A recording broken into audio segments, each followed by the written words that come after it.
Is Pavlov the CSGO game in VR that people claim it to be? Or is it just an overhyped mess? We find out in our review of Pavlov VR. Also, if you enjoyed this video, then please give it a thumbs up as it lets me know to make more of this type of content.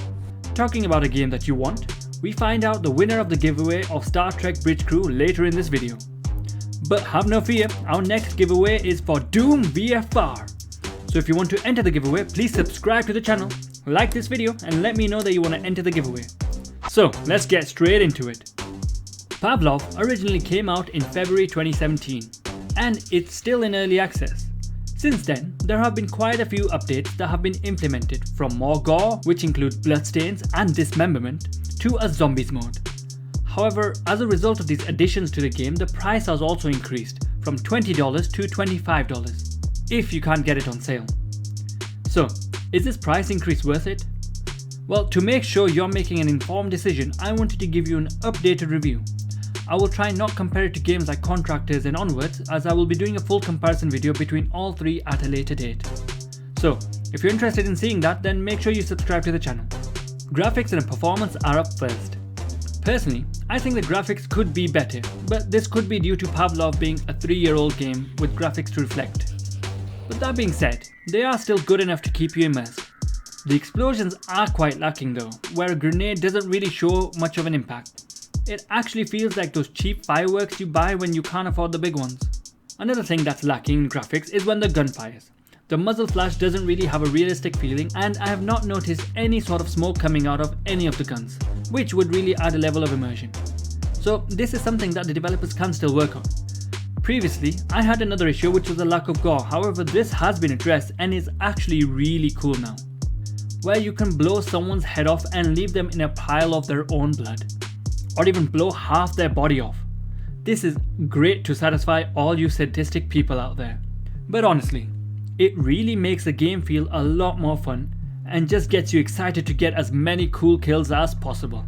The character models have also been upgraded and looked much better than they did previously, which adds to the fun of blowing their heads off.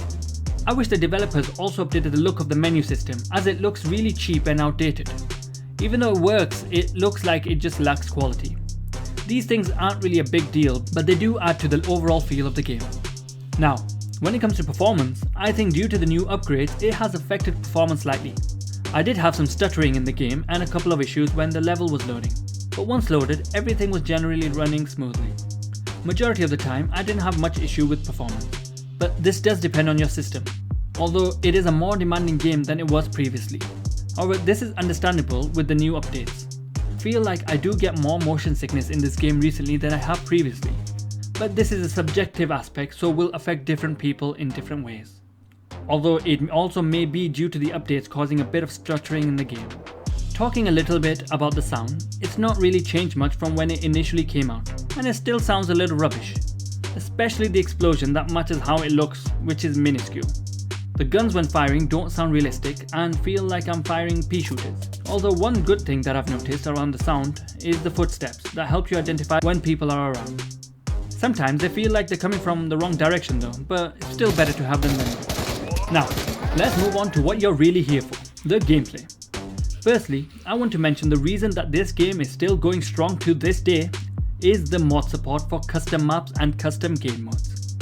There are actually quite a lot of maps that have been created, from Halo maps, 007 maps, Call of Duty maps, to even Minecraft maps. There are 2 game modes that you can play, an offline single player with bots and an online multiplayer. Starting off with the single player, there are game modes such as Team Deathmatch, Search and Destroy and Deathmatch, and you can also choose to play on custom created maps. However, the AI of the bots is actually quite bad. I sometimes didn't even realize that they were the enemy since they were walking right past me. So it isn't really that much fun in single player. Another mode that the game has is zombies. To be honest, I felt a little bit overwhelmed by it, just because the way that they have the zombies rushing at you, which is actually ridiculous. You just have a crap ton of zombies sprinting at you like they're Usain Bolt. It adds an element of panic, but you end up dying very quickly because of this. After every round, you get an upgrade of weapons to choose from. But because of how the game has been designed, I didn't find this game mode in single player fun at all. So let's move on to the main reason you'll be getting Pavlov, and that's the multiplayer. Like I've mentioned, there are a lot of custom maps that have been created, but that's not the only thing that has been modded by the community. There are also a few different and unique game modes that you won't find in many other online VR shooters, such as TTT, Jailbreak, and one-on-one duels. I have no idea what the one-on-one duels are actually about, other than to try and get on the leaderboard. You start off naked in a hub where you can select any gun and attachments you want, and then you just duel people. Personally, after the first couple of times, I kind of got bored with it. To be honest, the more I played Pavlov, the more it reminded me of VR chat with guns. That's not necessarily a bad thing, it's just not what I expected when I initially got the game. That being said, other than the TTT and Jailbreak game modes, there are still the usual game modes such as Gun Game, Team Deathmatch, Search and Destroy, as well as multiplayer zombies. The biggest issue I found was that I couldn't find any matches with the classic game modes, such as Team Deathmatch, etc. Not only that, the issue with having too many maps is that you may not be able to play on the ones that you want. Although this can be remediated by creating your own lobby, but you will have to wait and see if anyone joins your game, as majority of the players are in these more obscure game modes. I also noticed that the player count for these game modes was quite a lot lower than the game modes like TTT and Jailbreak. It may be because a lot of people are bored of the usual game modes and want to try these new things. However, there is one more game mode some of you guys may be familiar with, and that's Battle Royale. It has even made its way to Pavlov. It's actually quite decent and fun to play.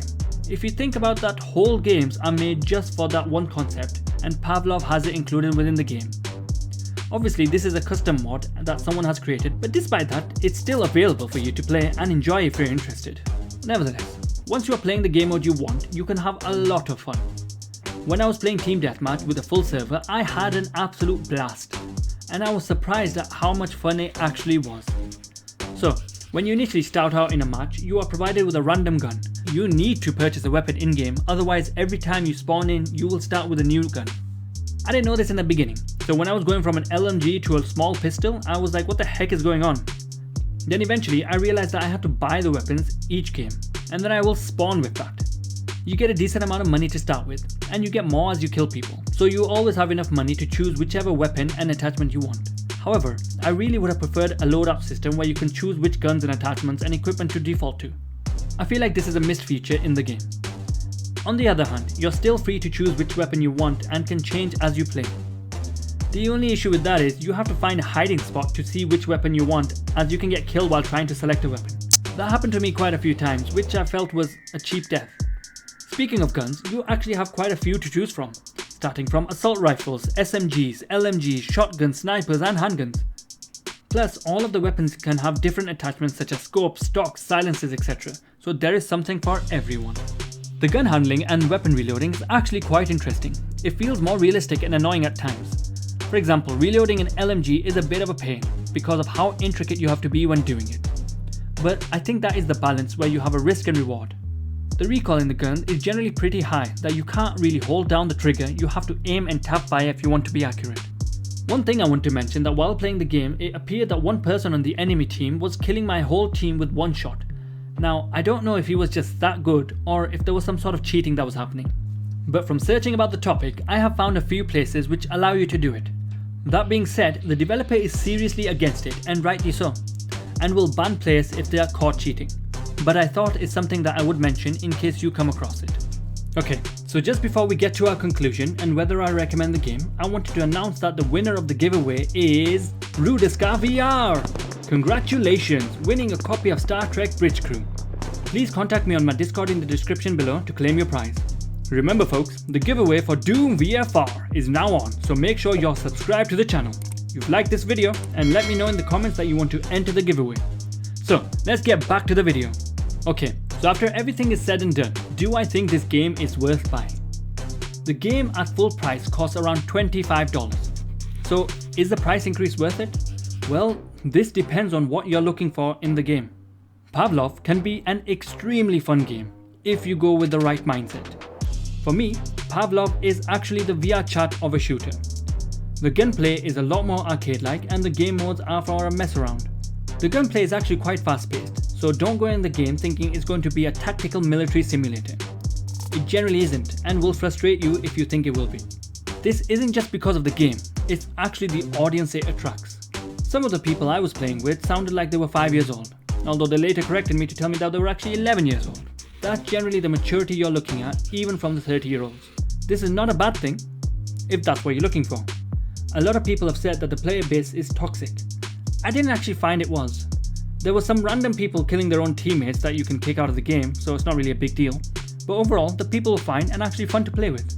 However, the conclusion is that if you're just getting the game to have a laugh with your friends and mess about, then this game is well worth the price, as the possibilities are endless. But if you want to play tactical traditional game modes where you can actually take some pride in your game, I would probably think, is this really the best option for me? Unless it's on sale, then definitely get it regardless. If you're still on the fence and are considering any of the other multiplayer games such as Onward or Contractors, I have already made a review video on Contractors and will be doing the same for Onward soon. And then I will be comparing all three to see which is the best. So make sure you subscribe to the channel. Well, that's all folks. Thanks for watching. Have a great day, stay safe and see you next time.